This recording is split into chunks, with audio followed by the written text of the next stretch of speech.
Welcome. I'm Ben Friedman. I'm the policy director at Defense Priorities, a think tank that aims to promote realism and restraint in U.S. foreign policy. And we're here today to talk once again about the war in Ukraine and what's happening there and how it impacts U.S. foreign policy and security.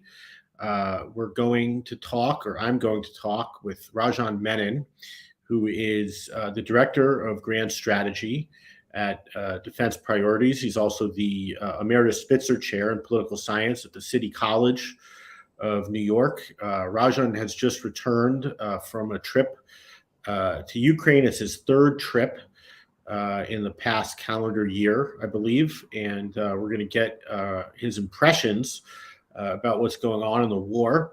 But we'll also talk a bit about his recent article in Foreign Affairs, Ukraine's best chance, a successful offensive could end the war with Russia, which has become more relevant with the offensive underway.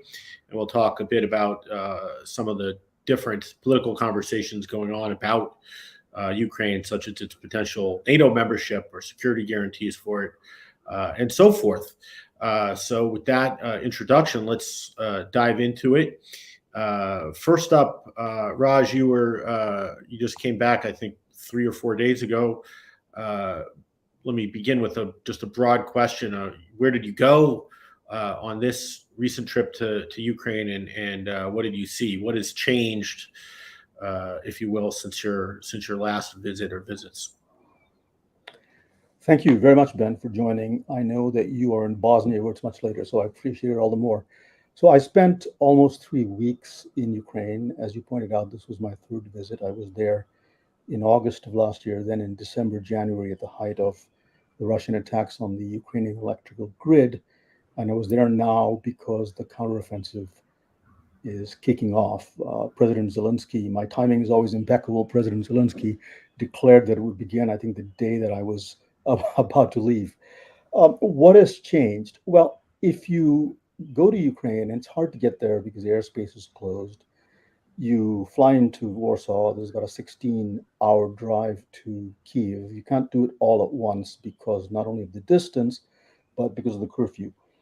The one big difference for me this time was there were no police checkpoints until we reached Kyiv. Police, military, intelligence checkpoints. There were a dime a dozen in the previous trip. That was one change. Secondly, the repairs of destroyed structures around Kyiv, bridges and buildings and apartments and so on, had been revamped much more substantially. What had not changed, and this happened on the order of every other day, were airstrikes against Kyiv. And in the early days, I used to dutifully go down to the air raid shelter in my hotel, but I've long since stopped doing that, and people in Kyiv have long since stopped doing that. So I was in Kyiv for a while. I met with a variety of people. We can talk about that. Then I went east to Kharkiv, which is about, Kharkiv, by the way, was the capital of Soviet Ukraine, the Ukrainian Republic within the Soviet Union until 1934.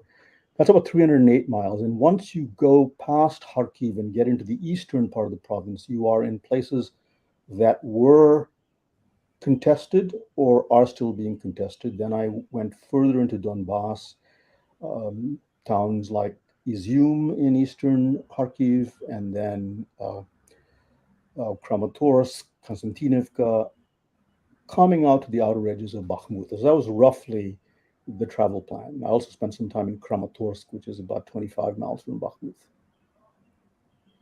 So, I mean, what's it like on the edges of things there? I mean, on the, I guess, suburbs of Bakhmut, which the Russians now control, and in these places that are close to the front lines. So once you move east of Kiev, you really begin to see the signs of war in a way that you did not in Kiev, and certainly not in Ukraine west of Kiev. So bombed out houses, bombed out bridges, gutted tanks and armored personnel carriers, the works. So you have a sense of really being in the war zone. As you get closer and are in Kramatorsk, you begin to hear the sound of ordnance, artillery, missiles, and so on. So, for example, in Kramatorsk, the first night, I think the noises of war, if you will, began around 9 o'clock at night and were pretty much nonstop until 4 p.m. I was hoping that there'd be outgoing rather than incoming missiles, but the noise didn't stop. Now, for those who are first time visitors, it can be a little bit jarring. I think people in Kramatorsk have simply decided that that is their lot and they have to deal with it. By the way, that town, I think before the war, had about 100,000 people. It was down to 40,000 soon after the war, and it's still about 60,000. The overwhelming majority of the people there, in fact, almost everyone that I saw there, were people who looked like they were retirees. That is, people who had nowhere to go, wouldn't leave their homes, or were disabled or too ill to go. And it's a little bit like a ghost town. The factories have long since been shut down, not to speak of Bakhmut, which is pretty much a ruin. Hmm. And I understand you spoke to some soldiers close to the front lines. What was that? What were those conversations? What did you take from them? Right. So these are the folks that took us from Kramatorsk to Konstantinivka. If you land up in Konstantinivka, you're about 18 miles from the outskirts of Bakhmut. And if you go further east in Konstantinivka, you're pretty much cheek by jowl with Bakhmut. So what did we ask them? We asked them about morale because I was interested in this. I've been to the southern front, Kherson, in December. I spoke to a number of soldiers. I detected no sign of low morale, and I spoke to many of them, but I didn't think they were putting on an act. The same thing here. I mean, these guys, the guys who were with us were logistics people. They are arguably the most important. They provide the essential service of delivering supplies and so on. Their morale was very good. They did, however, say that they simply lacked enough of just about everything to keep fighting. And they wondered how, if the war stretched on, whether they could count on sufficient Western supplies. So on some days, the artillery exchange ratio in a place like Bakhmut has been 10 to 1. So if the Russians fire 10,000 shells, say, the Ukrainians are firing 1,000 shells. And then the Russians have also used things like white phosphorus. So they are under the gun, the morale is high, but I think they're fighting an adversary that simply has a lot more firepower. Yeah, there was an article recently in the New Yorker by Luke Mogelson, I believe, 2 weeks on the front line in Ukraine, which gave a pretty stark impression of the fighting, and not in the sense of saying the Ukrainians are falling apart or losing their will to fight, but just that the conditions are very trying. That they're experiencing heavy casualties, and they're replacing their lost soldiers with sometimes quite raw green people, green recruits in terms of their experience, who are not able to sort of hold their own. So, I mean, what's your sense of that? Is are the Ukrainians kind of losing, even as their morale remains high, as you say? Are they sort of losing some of their fighting power because of attrition? Right. Ben, as you remember, about 2 months ago, when it looked like the Russians were going to overrun Bakhmut, there was a debate in the West about whether the Ukrainians should hold Bakhmut. And they decided to do it. We can talk about the reasons why. Now the Russians have taken most of the city, and the people who remained there, the soldiers, are in trenches. They're seeing their comrades die and get wounded all the time. Supplies are irregular. The muddy season means you're sitting in a trench that's basically a mud filled pool. So conditions are not good. On the other hand, we've got to bear in mind that the Russians, with all their advantages in firepower and manpower, person power, if you will, started the drive on Bakhmut in August. And what is surprising to me is that it has taken them this long to capture the city. And at the moment, interesting things are happening. I'm not sure this will happen. It may not happen. But there is a kind of pincer movement in the making that the Ukrainians are trying to pull off in Bakhmut. It's a long shot, to be sure. But the extraordinary thing is that they've held on to the city. Now, why did they hold on to it? I think a lot of Western military experts said it is foolish to risk so much for a city that now has something like 3 or 4 thousand people in it, as opposed to pre-war 70,000 people. That is true. On the other hand, I think there were two considerations that drove the Ukrainians. One is that no matter how justified a withdrawal from Bakhmut would be seen as a retreat and could have an effect on the degree of Western support. It may or may not have, but I think that was part of their perception. The second is, had they given up Bakhmut, it's not as if the Russian army would have said, okay, fine, we're going to stop here. They would have driven westward. And cities that I went through, like Izium and Slovyansk and Kramatorsk, where I spent the night, would have been at risk. So they would have had to defend some other position anyway. So they stuck it out. And they lost a lot. The Russians lost a lot of people. They lost a lot of people. As you know, the casualty figures on both sides, one has to take with a grain of salt. But there's no question that while the Ukrainians took heavy casualties, no doubt about it, so did the Russians. Yeah, I mean, I suppose the wisdom of it depends largely on whether you think you're, even if you're suffering a great deal, if you have the best of it vis-a-vis your opponent, that's pretty much uh, the measure of success, at least as this war uh, seems to be shaking out.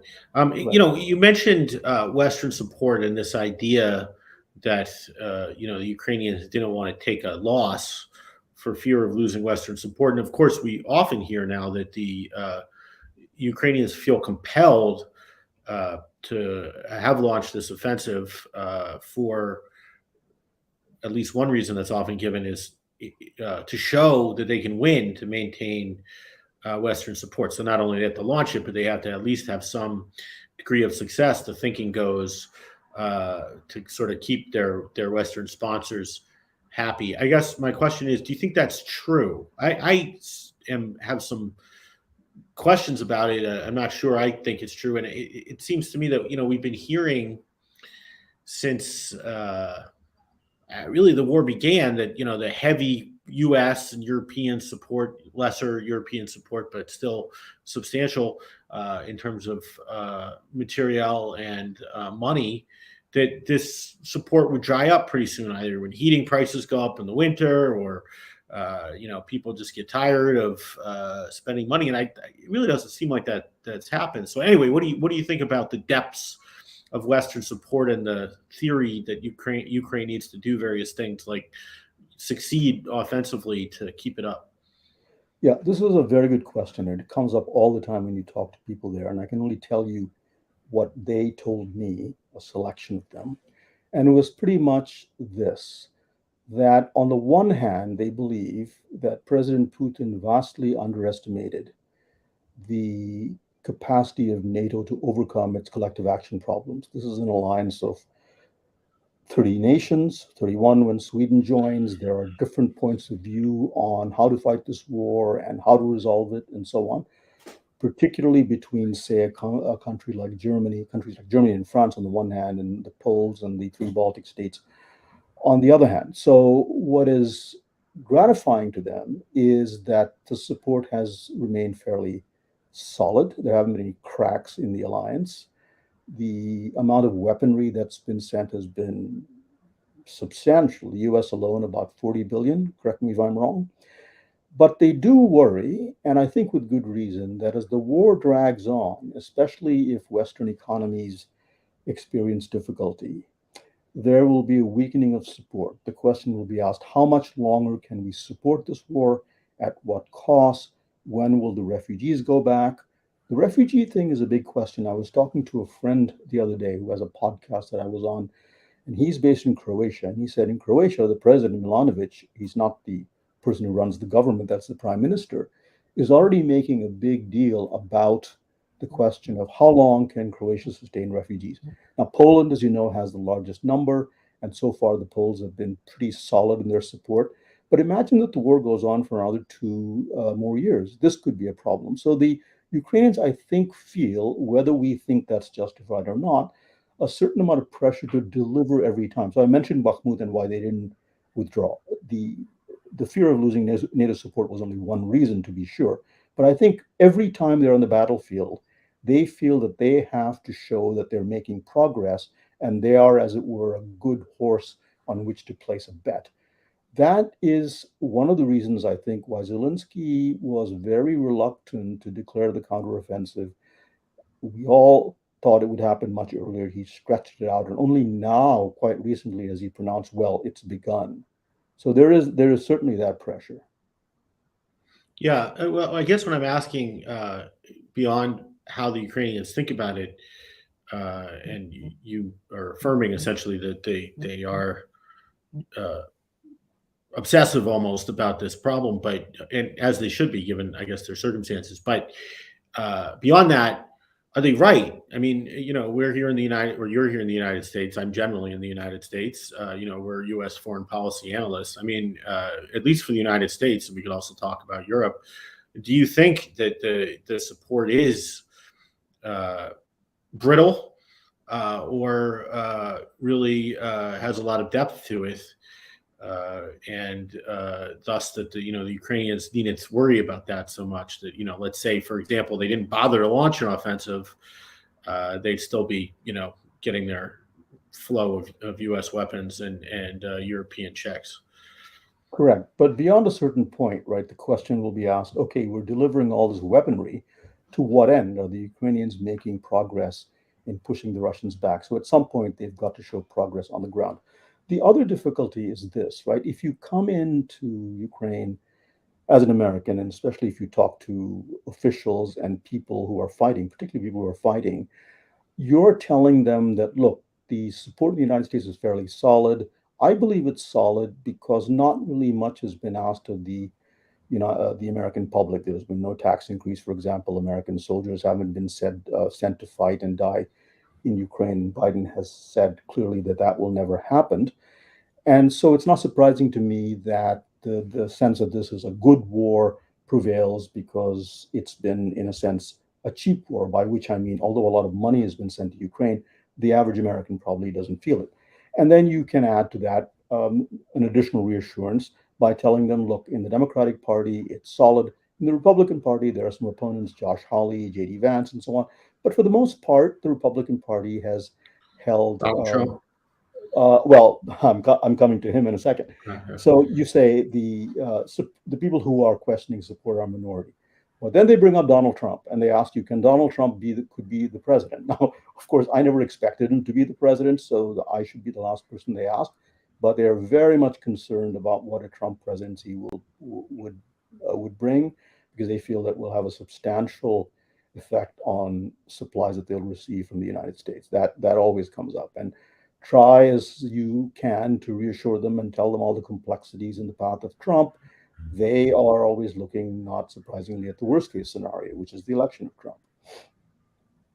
Yeah, well, I mean, I guess we'll move off this, but it seems to me that's really what swings it. Who's president, and to a lesser extent, who controls Congress, and if the Republicans, go in this certain direction. But that I'm not sure that all has very much to do with the results of the Ukrainian offensive, and if or if you say, as you suggest, that U.S. support is kind of it's not free, but it's certainly not free of risk, but seen as free, then maybe it's completely sustainable, except for who's in power in the U.S. But we can leave that Yeah. there.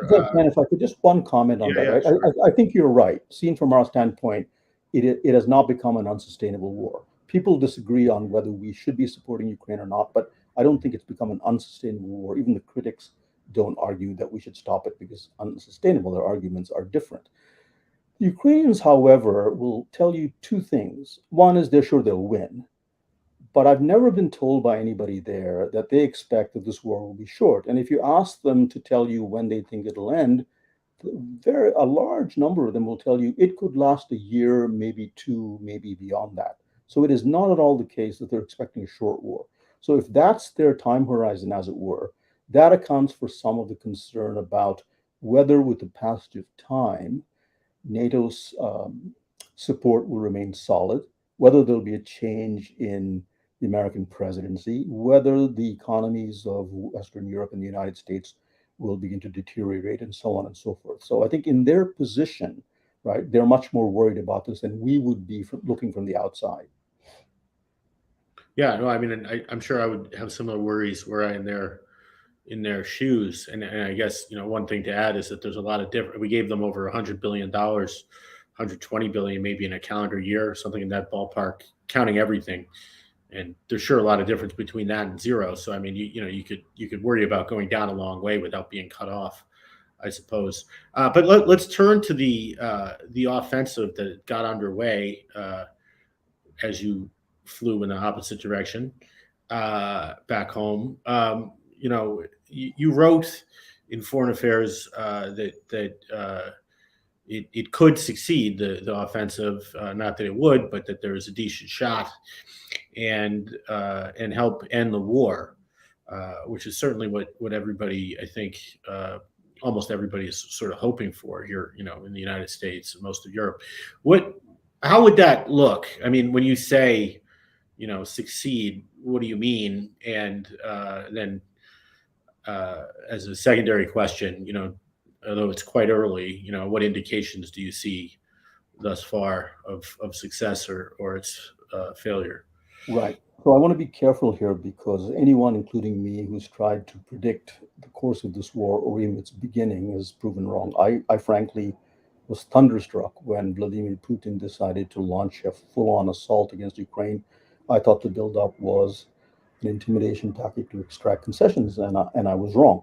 Secondly, I didn't expect the Russian army to perform so poorly. But what I did in the Foreign Affairs article was to envisage three scenarios, right? The first is Ukraine gets its ideal version of victory. That is, it gets back all the land the Russians have taken since 2014, including Crimea. I personally think that is a very, very long shot. Would I rule it out entirely in this war? I'm not prepared to rule anything out. Second scenario, getting back all the land seized since February 24th of last year, which is to say about half of Donetsk, all of Luhansk, and Zaporizhia and Kherson. Only Luhansk is controlled fully by the Russians at this point. The other three are only partially controlled. So what I try to argue in the Foreign Affairs piece, or try to envision, is a success in which the Ukrainians got back between 80 and 90% of the territories they held before this war began. Now, that is a far cry from what they want. And I made the argument that if they believe that with time Western support will dry up, and if they are concerned, as they are and should be, about the massive destruction of the country, we can talk about that. But I think if you see pictures in the newspapers or read accounts, you don't really get a sense of how much destruction there's been. I said, if you look at it that way, maybe it makes sense to conclude a peace that's less than perfect, but that stops the killing and enables you to rebuild the country. Now, I have to say that I've tried this argument on some of my Ukrainian friends, and it doesn't go over very well. The war there is kind of moralized as a contest between good and evil. Anyone who suggests a compromise is chided for being an appeaser, forgetting the lessons of history, and so on. So you don't get very far. But I happen to think that in one way or the other, this war will end with some kind of negotiation. Who will give what and what the other terms are, I cannot tell you. But I think a total victory by either side is, if not out of the question, then certainly unlikely. So that was the gist of my foreign affairs piece. In other words, taking, I don't know, 9/10 of a loaf rather than trying to take the whole loaf, because if you take the whole loaf, you won't get it and you'll suffer very significant consequences. Right. I mean, what about the scenario that they basically don't make any progress beyond almost symbolic or minimal gains at great cost? I mean, does that Right.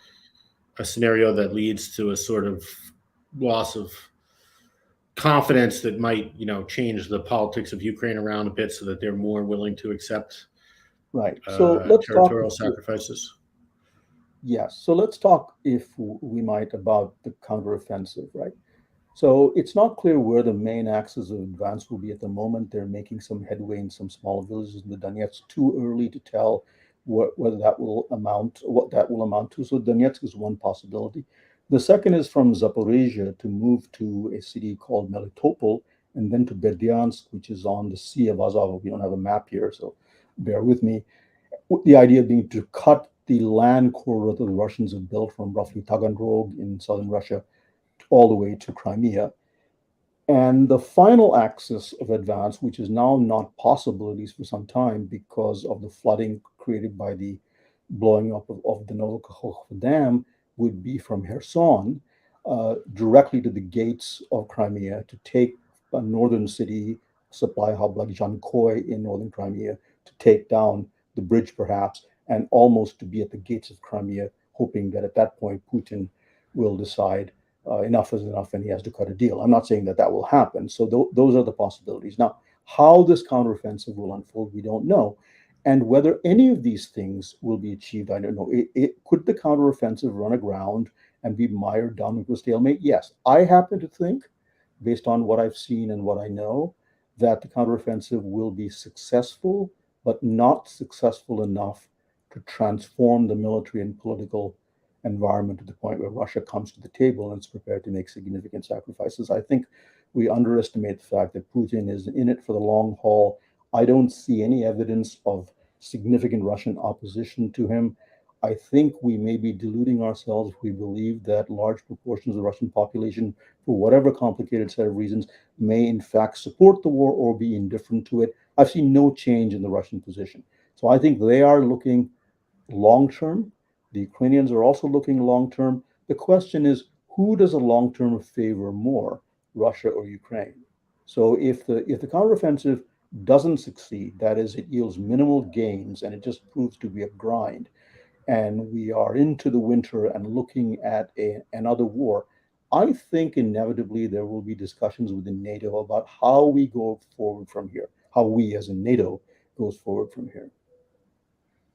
Yeah, well, let's talk a little bit that. I'd like to also talk about the Russian side and this question of who has long term advantages. But before we come to that, these discussions in NATO that you mentioned, I mean, I should bring up this article that came out of also in Foreign Affairs by Sam Cherub, which argued that I think a couple weeks ago that argued that essentially that the United States needs an end goal or a strategy, not just to help Ukraine, but to end the war and to think more carefully about what end state we want to see. And I think perhaps even put some pressure on Ukraine to achieve that end. I was greeted with all the love and thoughtfulness that you might expect, given the kind of political climate where you get called a Putinist for even suggesting such things. But I mean, what do you think? Do you think that first of all, do you think the United States? Let's start with the United States.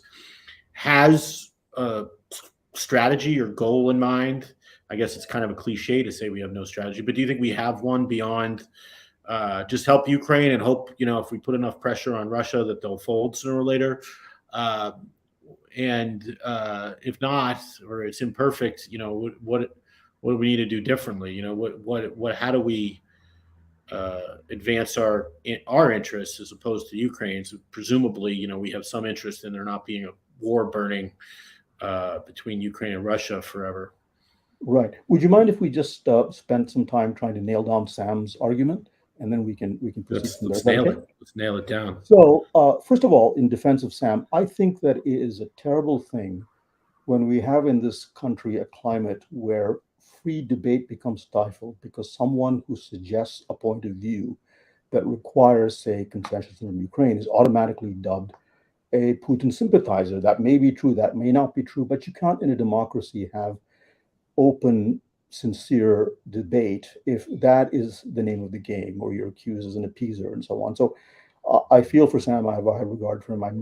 I'm glad he made the argument, because we need to have a thorough discussion of where this war goes. Now, having said that, in the end, I don't envision the possibility of what he's suggesting. So to cut to the quick and to do his analysis some injustice, what he's suggesting, if I understand correctly, correct me if I'm mistaken, Ben, is in the end an armistice, something like Korea 1953.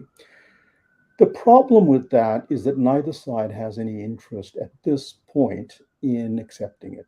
The Ukrainians would see that, whatever the intention of those who advance the armistice argument, and Sam's argument is not to argue that there should be a permanent partition of Ukraine, but they believe that there'll be a permanent partition, and when Russia kind of licks its wounds and recovers, it will launch another offensive. Right? So they don't like that idea. They take the position strategically that that's what will happen, and then they take the moral position that how can you suggest partitioning? I was in a discussion once where an American academic suggested some version of this, and a Ukrainian, fairly senior Ukrainian strategist said, well, where are you from in the United States? And he said, Connecticut. Well, if Connecticut was being invaded, would you agree to partition it? Now, of course, that's not an exact parallel because the United States does not have sitting above it or to the east of it some major power like Russia. But that's the kind of difficulty that you run into. Now, why wouldn't the Russians like it? It's because I don't think Vladimir Putin believes that he has lost this war, that he believes that in time he can get all of what he has said he wants, that is to say, all four of the provinces of Ukraine. This is his war. He can't walk away from it. There's no sign that he's about to be overthrown or anything like this, but he can't blame anybody else for this war. Right? This is a war that he took, this so-called special military operation. So I don't see at this point how you get from the current situation where there's a hot war going on to some discussion about partition. And if you go that route, and this is the other Ukrainian fear, that you will communicate to Putin that the West is beginning to look for the exit ramp, and he might then think, well, if they're talking partition now, maybe that means they're losing the nerve and I can just hang in there. Beyond that, the armistice will not be the only thing that is on the table, because if there are negotiations, Putin will put on the table the question of Ukraine's membership in NATO. So it gets a lot complicated. I understand why Sam made this argument, because he points out correctly something, by the way, that Ukrainians concede in candid moments. A long war is going to take a huge toll on Ukraine. Right? The reconstruction costs are estimated to be between $440 billion over 10 years to the Ukrainian prime minister's figure of $750 billion over 10 years. Now, that was some months ago. So if the war continues, we're looking at a reconstruction cost of over $1 trillion. Then think about the roughly 5 million refugees who have to be brought back home, the clinics that they use, the schools their children went to, the hospitals that they themselves used, the apartment buildings in which they live, the shops that they used. All of these have been destroyed. They have to be recreated. There are that many IDPs. Then think about the Herculean task of melding back into the fabric of Ukrainian society large numbers of soldiers who have to be given gainful employment, but also are suffering from all manner of physical and mental disabilities. So this is a huge task, and I think Sam is looking at this and saying, if the war continues, all of these miseries are going to get a lot worse. We need an exit ramp. I'm saying to you that I don't think his particular exit ramp is feasible at the moment. Mm-hmm. Yeah, well, I think he's also looking at U.S. interests and the idea, which also comes from the Rand report that he did with Miranda Preeb, that kind of doing the balance sheet of U.S. interests, that it's probably better for the U.S. That the war ends sooner than later, even if you think it's great that Russia's getting mauled. That there's a lot of reasons to think that it's bad for us to be in this, whatever you want to call it, proxy war, war by a secondary kind of war with Russia indefinitely. But right. I mean, and by the going way, back to this, we haven't even talked about the escalation question. Whether you raise it or not is up to you, but there's that on the table as well. Well, sure, let's talk about it. I mean, there was a widely read article in the Washington Post last week by John Hudson saying basically that my way of putting it is that Russia has experienced deterrence failure, that they've declared various red lines that have been sanded away by U.S. support and increasing support for Ukraine in terms of tanks that we originally didn't want to give, and then F-16s, or we green-lighted F-16s coming from Europe, which we weren't originally going to do. And even though they haven't arrived yet, the idea on the article is that the Russians have a boy who cried wolf problem, where they've sort of made a big fuss about these things, and they have, I think, escalated in a way. They've escalated various times, at least against Ukraine with big barrages of missiles, but they certainly haven't escalated against the West. And the argument is that they've lost their ability to deter, and so the United States, in supporting Ukraine, and the Ukrainians and the Europeans might be encouraged to do things that previously were seen as verboten, like drive into Crimea, or more forthrightly support Ukrainian recapture of Crimea, which a lot of people have said might lead to tactical nuclear weapons use from Russia and things like that. So anyway, how do you rate that whole discussion? Where are you in all that? Right. So yesterday, I came across an article by one Sergei Karaganov. People who follow Russia will know the name well. He's a well-known strategist and something of a hardliner, and seems to have access as an advisor to various people in Putin's administration, or so it is reputed, or so he would like to have us believe. But he makes precisely the argument that you were channeling, not making affirmatively, which is, look, the West has lost its fear of Russia as a nuclear power. They have taken successive steps that they know we opposed and we warned them not to take, and they continue taking them. And we have to at some point show that pushing a nuclear power against the wall has consequences. And he advocates the use. It's very hard to read the article to figure out exactly what he means, because I read it both in English and Russian. um, he suggests, well, if we use a tactical nuclear weapon against Poznan, which is a city in Poland, will the Americans really attack Russia and trade Poznan for, I don't know, Washington or New York or whatever? He says we have to show at some point that we mean business and that the nuclear threat is not just an empty threat. So there are clearly people thinking this way, and you probably remember that early in the war, when American arms supplies began to enter Ukraine, the Russians threatened to interdict those supplies, to bomb the supply lines. And at that point, Dmitry Medvedev, who ironically back in 2008 was seen as a reformer and now is anything but, he's maybe more hawkish than Putin, said, we will use nuclear weapons and if need be on a non-US member of NATO. So the nuclear threats have gone on and on. Putin has alluded to them. He's been less overt in making threats. So that is certainly a discussion. Do you want to know what I think about the escalation debate? Yeah. Well, not much. And I'll tell you why. This exercise of whether Putin will escalate or not reminds me of a dog that's chasing its tail. So the energy expended is considerable and the result is non-existent because it can't be achieved. The problem is that there are two ways of approaching this methodologically. One is through deductive logic. You and I put ourselves in Putin's shoes and imagine what we would do if the Americans do X, Y, or Z, or NATO does X, Y, and Z. What would be the tripwire at which nuclear weapons would be used? And then we look for evidence. Well, we can look for evidence and find what various Russian strategists and officials say, but what we can't find is any evidence of what Putin thinks. Now, imagine for a moment that we could arrive at deductive logic that in fact mirrored Putin's thinking. And we have no way of knowing whether that happens. Even that doesn't help us because this is a dynamic, evolving war, and his calculations could shift. So I've asked friends of mine not to send me any more pieces on the escalation debate because you have Timothy Snyder on the one hand who says they'll never escalate. It's a total bluff. And others who every day are warning the escalation could occur, presumably looking at the same evidence, right? But there's no question that you are dealing with a nuclear power. And the existence of nuclear weapons in Putin's hands gives him an option. Can we say with utter certainty that he will not use them?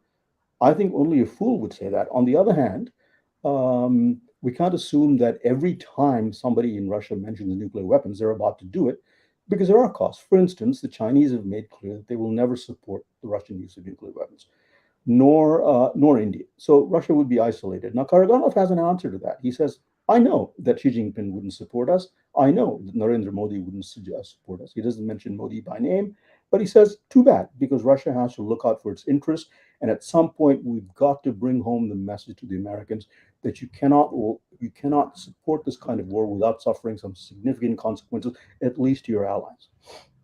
So that's out there in the Russian discussions. Yeah, I mean, with things always get kind of Talmudic with nukes because of this sort of psychological overhang everything has, and you could see you tell yourself a story that if you're Putin, it helps to have guys like that saying crazy stuff because it creates the uncertainty in the West. Well, that's probably BS, right? But maybe they mean it, and so that it's a reason to be restrained. So you kind of letting these wild dogs bark, I guess, has some sort of warning value in that debate. And but yeah, I think there's always a problem with nukes, or especially less a problem than a good thing, with the bad consequence that arguably they're so stabilizing, inducing such caution on both sides here, the sides being the United States and Russia, that you don't really want to admit how stabilizing it is and how deterred you are both ways. So there's this tendency to kind of act a lot more risk acceptant, in order to keep the other guy from seeing how cautious you really are. But anyway, that's a side channel. Just a I want hunch, to come back. Go just ahead, a hunch, Raj. if I might, very quickly. I think one marker of whether the West is now taking escalation really seriously would be if the Ukrainians, let's say hypothetically, they get to the gates of Crimea and they're in a position to drive deeper. Will there be a division in the West on whether to give Ukraine the green light? Now, they might just go ahead anyway, but I think that you will have some countries in the West who argue that, and I think Antony Blinken has already said this, as have some other officials, that Crimea could be the red line for Putin. So even in the Biden administration, and I don't know what goes on in there, but there are clearly some people who believe that there are certain boundaries that, if crossed, could lead us to a place that nobody really wants to go to. Yeah. Let's go back to this question of who has a long-term advantage. We already talked about what Ukraine's long-term advantages and liabilities are to an extent. Clearly, their number one advantage is morale. And as a country that's been invaded, they have a big morale advantage over Russia. Also, for related reasons, they have a lot of outside support that I guess is an advantage, although it's a bit of a arguably an Achilles heel, and that it could all come undone, and they're constantly worried about that. But what are Russia's long-term advantages and liabilities here? The long-term advantage, and I think we are in danger because of the terrible performance of the Russian army and sometimes writing them off. They still have, in terms of the tangible ingredients of military power, everything from the number of soldiers under arms to fighter jets and missiles and so on, a lot of firepower to rain down on Ukraine, and they've shown that they have no compunctions about doing it. So I don't think it is correct to count them out. I was at a conference when I was in Kyiv, and there were a lot of defense experts, some of them technical people who knew a lot about drones and so on. So one of them, I was having a sidebar conversation. He said, we ought not to write the Russians off. They're adapting and they're learning, by the way, which is a point that some officials in Zelensky's government also made to me. And this person, an American, added, let's take, for example, electronic countermeasures and electronic warfare. The drones that we are giving, and he named a particular company, I'm not going to name that company, have fared really poorly because the Russians have really figured out how to get inside these drones and take them down.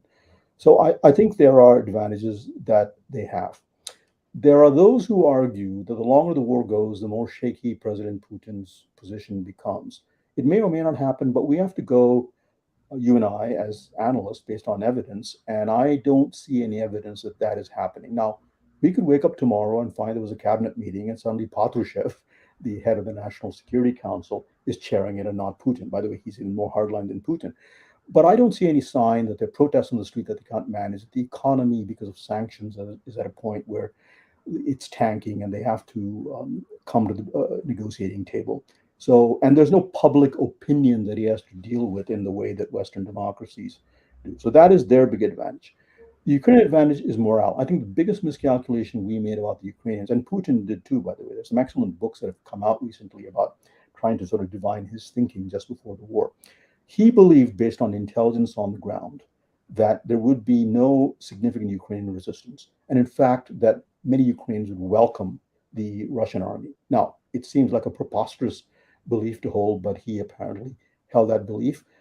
That may account for the fact that he sent into Ukraine a force that was manifestly not sufficient to do the task it was assigned to do. I was told on a number of occasions, this may be apocryphal or not, that when destroyed, tanks were looked into. There were parade uniforms there because very soon they expected to enter Kyiv and stage a parade. That very expensive hotels in Kyiv had been booked up, restaurants, excuse me, because they wanted to throw a party. I have no idea whether all this is true, but I think Putin expected a reasonably quick victory. What he did not I think, take into account is, well, several things. First, the Ukrainian army was not the Ukrainian army pre-2014. It had been fighting the Russians since 2014. About 30,000, maybe more, troops had been trained by NATO and given more equipment. And on top of that, popular morale. I mean, the army in Ukraine is extremely popular. If you walk the streets, there are signs of glorifying the military, volunteers collecting money for them.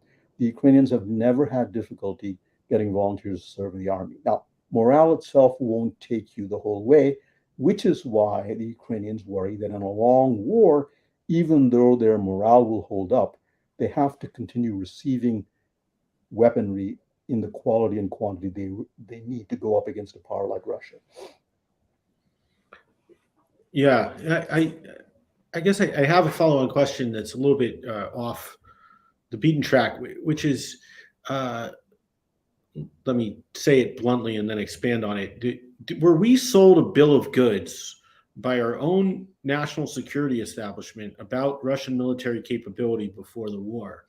I recall that a lot of people, some people who were convinced the Russians were going to invade said, "Well, they're not going to go for broke because they got 100,000 guys they invaded with going into a country of 44 million. It's not a good equation for offensive warfare, and so they'll probably just sort of try to grab eastern Ukraine, a land bridge, Crimea." And of course, that's not what happened. But a lot of people said, they're wherever they go, the Ukrainians will flee as fast as they can. And we all wound up kind of expecting the Russians to take Kyiv, and at least early in the war. And so why was I won't say everyone, but why was there such widespread wrongness about Russian military capability? I mean, this is one of the big militaries in the world that the United States national security establishment, intelligence personnel look at constantly. We had lots of articles about their military reforms since their poor performance in 2008 in Georgia. What a lot of people saw as a poor performance anyway.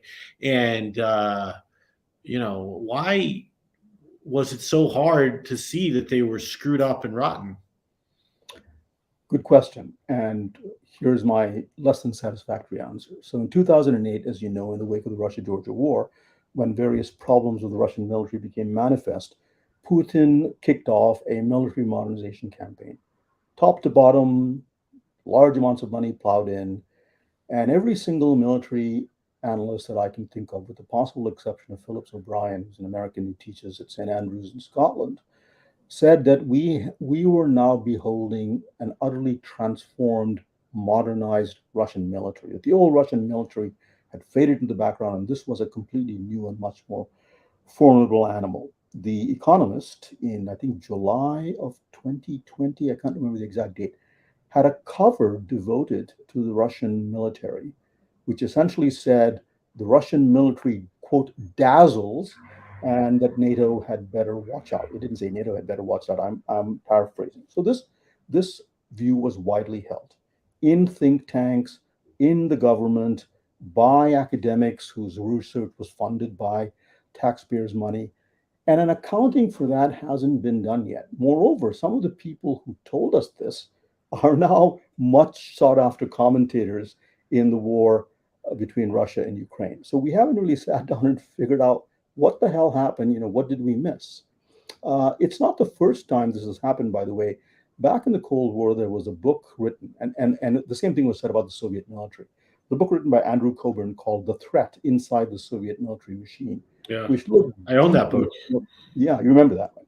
So he looked deeply into the Soviet military machine, and what he found was not particularly what he expected to find, that this formidable force. And we had the first taste of that during the Soviet war in Afghanistan. I was there in 1988 when the Soviets were pulling out. I talked to a lot of Soviet soldiers, and they couldn't wait to get the hell out of there. So we have to really have, as it were, a post-mortem about what are we getting wrong, and what does this imply for how we regard the Chinese? I'm not saying we've made the same mistake, but clearly something was really off here, because this is not just the Russian army faring poorly against NATO.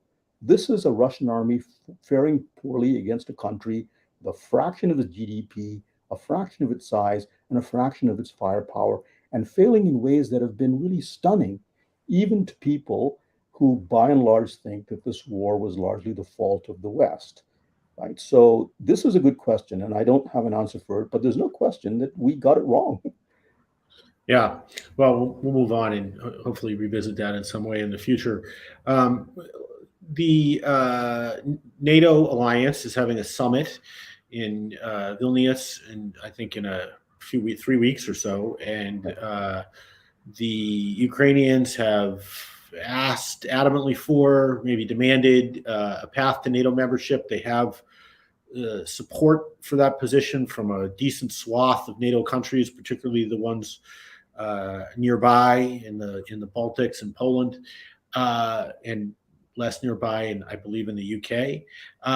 But there was an article today saying it doesn't seem like they're going to get anything like that. In fact, what's being talked about is not even security guarantees short of NATO membership, but security assurances in the form of were some bilateral pledges to keep up aid. So anyway, what do you think, Raj, about the prospect of NATO membership for Ukraine, either now or as part of a peace deal, or security guarantees more generally? Right. Before I answer the question, Ben, I promise to, will you indulge me a minute just to give some background on this because I think it's useful. So the question is, where does NATO expansion fit into all of this? And there are some people who believe NATO expansion caused this war, others who believe it did not. I believe that there was some missed opportunity. So in 2010, when Viktor Yanukovych, the head of the Party of Regions, which was generally seen as a pro-Russian party, although that's not quite accurate, his voting base was in the Russian East. When he was president, he actually said, we will cooperate with NATO, including joint exercises, but we will also cooperate with the Russian Federation.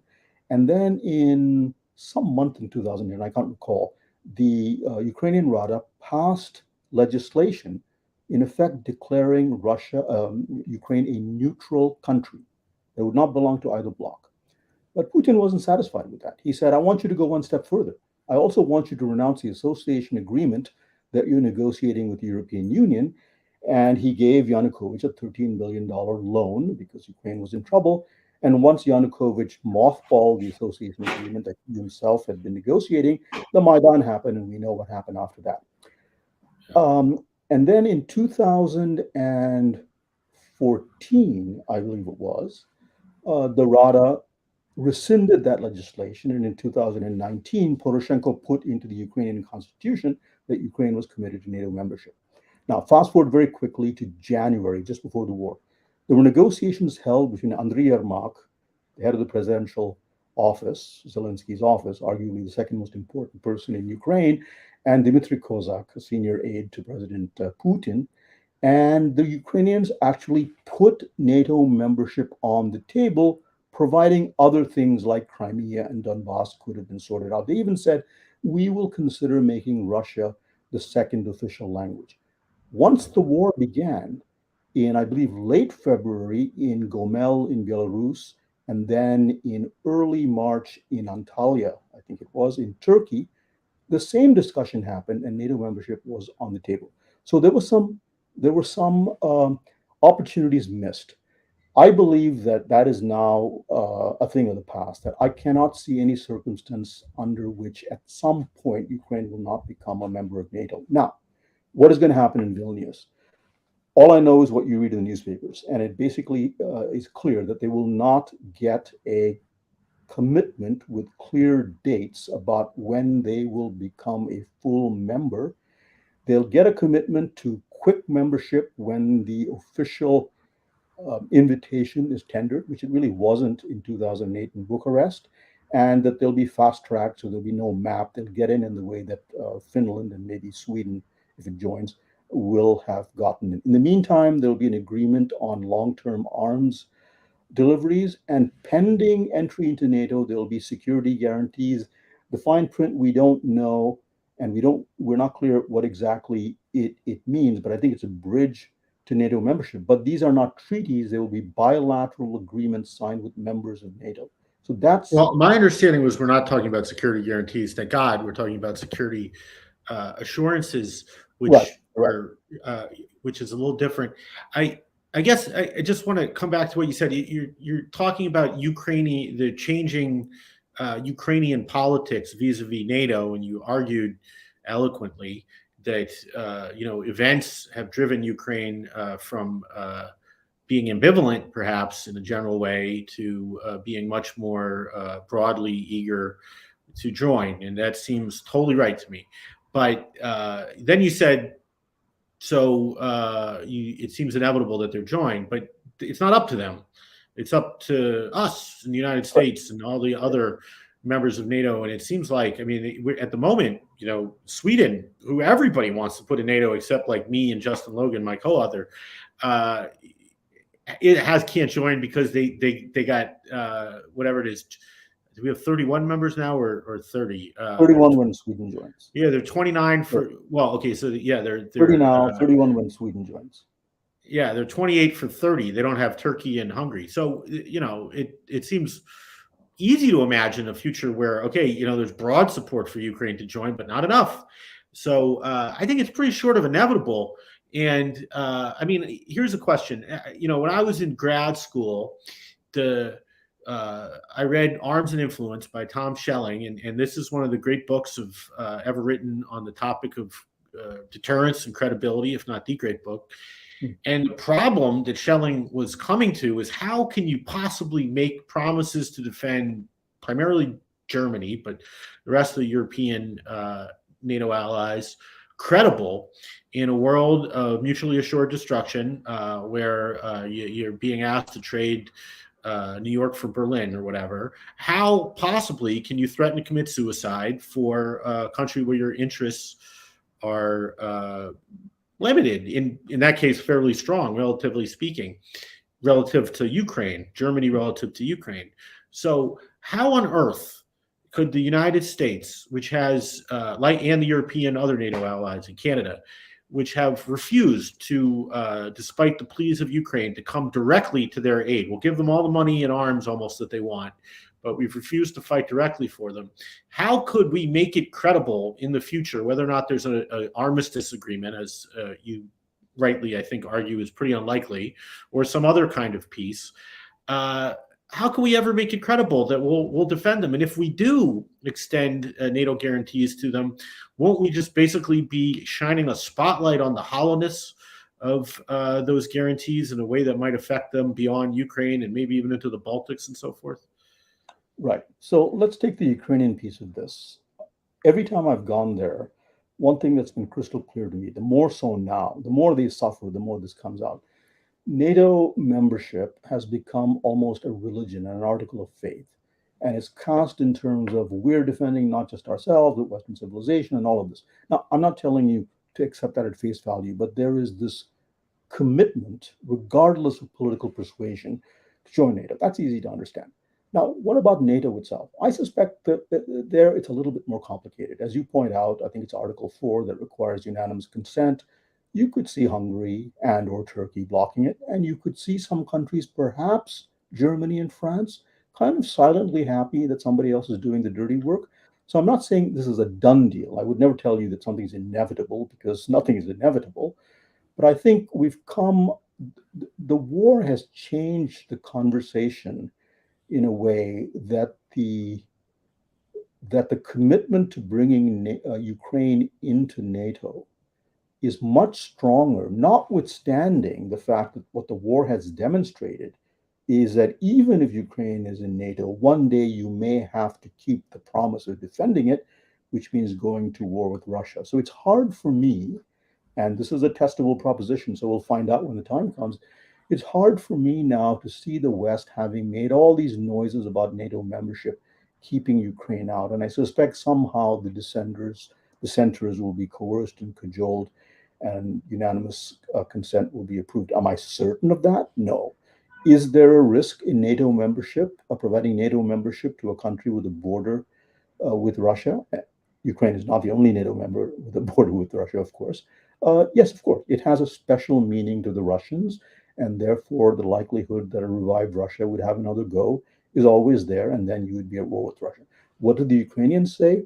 The war happened in the first place because between 2008 Bucharest and today, you dilly-dallied and you didn't stand firm. And by the way, you also withdrew from Afghanistan. You gave Putin all the wrong messages. If you give a solid commitment, now that we've shown that we are prepared to fight Ukraine, to fight Russia, you will deter them. You will not provoke them. Now, this is an argument that you can't win, really. Shouldn't this conversation be starting with the interests of the country that we're in or live in the United States? And shouldn't it ask the question, would it ever be in the interest of the United States to fight a war which could very well go nuclear for Ukraine, rather than sort of about the political vibes and the sense of inevitability, which seems kind of manufactured by people who want Ukraine to join NATO?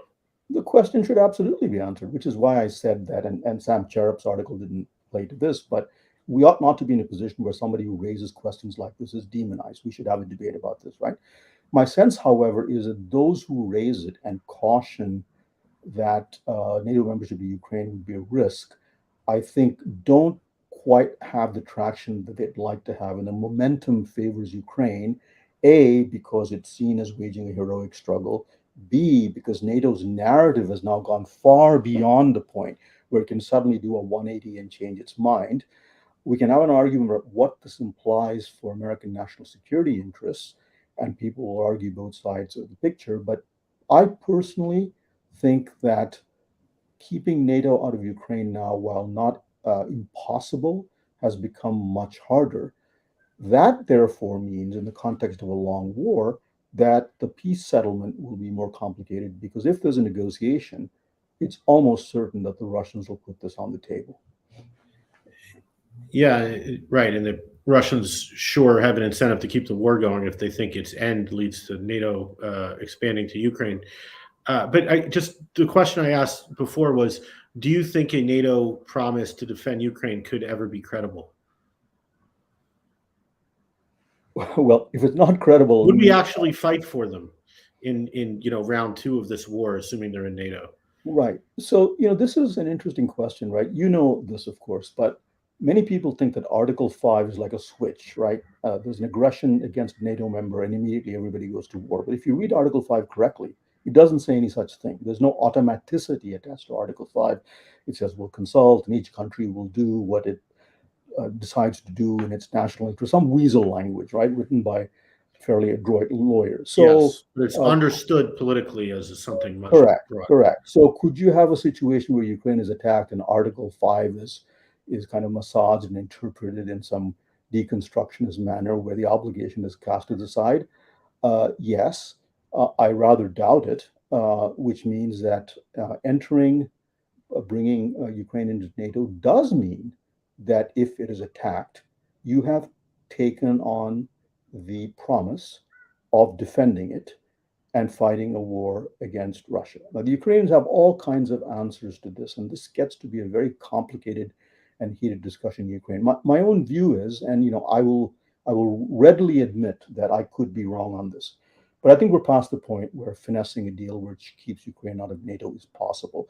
I think the advocates of doing that in this country don't have the wind at their back, and the consensus seems to be that it will happen. The Biden administration, by the way, while it's tried to slow walk what's happening in Vilnius, has never said we are against admitting Ukraine into NATO. Yeah, wait. You keep talking about the politics and not the substance. I'm into the substance. I think you're saying that we might be headed for a future where we make an inherently non-credible promise to defend Ukraine, and there we are, and thus we may be stuck in the future calling our own or having our bluff called, and demonstrating that we don't really mean it. Not only perhaps about Ukraine, but about a bunch of our other allies. That when push comes to shove, we're not really going to sacrifice our own asses for them.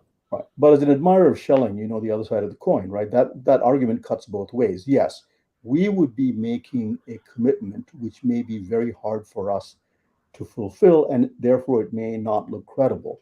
On the other hand, the Russians have to roll the dice and say, if we attack Ukraine again in a full-blooded manner, could it be that we will be at war not with them, but with all of NATO, right? So I think it kind of cuts both ways. The Ukrainians will tell you that the latter scenario, the deterrence scenario, is the one that will happen. There's no way in the end to tell, right, which of these two versions of deterrence will work. That is the non-credible one. You extend an Article 5 guarantee and the Russians call you bluff, or you extend an Article 5 guarantee and the Russians believe, well, a war against a Ukraine supplied by NATO was tough enough because Ukrainians are really tough guys and they fought us to death. Now we're looking at a war not just with Ukraine, but also with all of NATO, and that might deter them.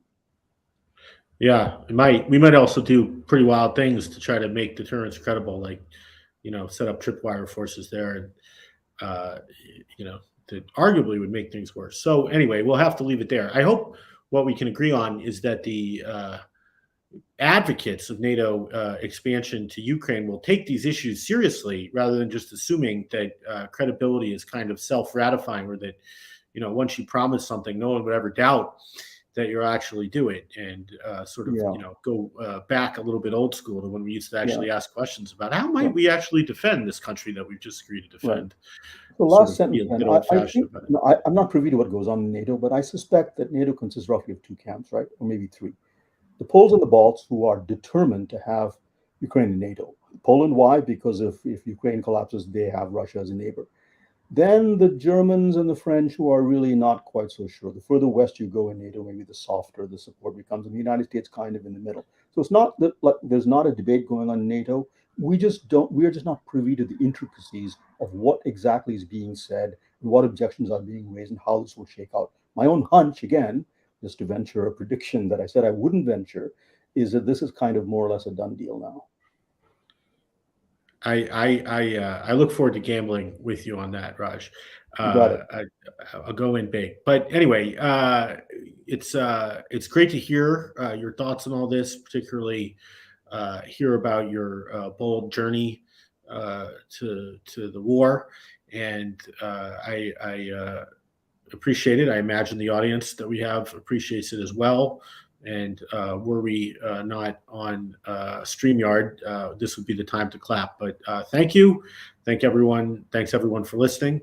And we will end there.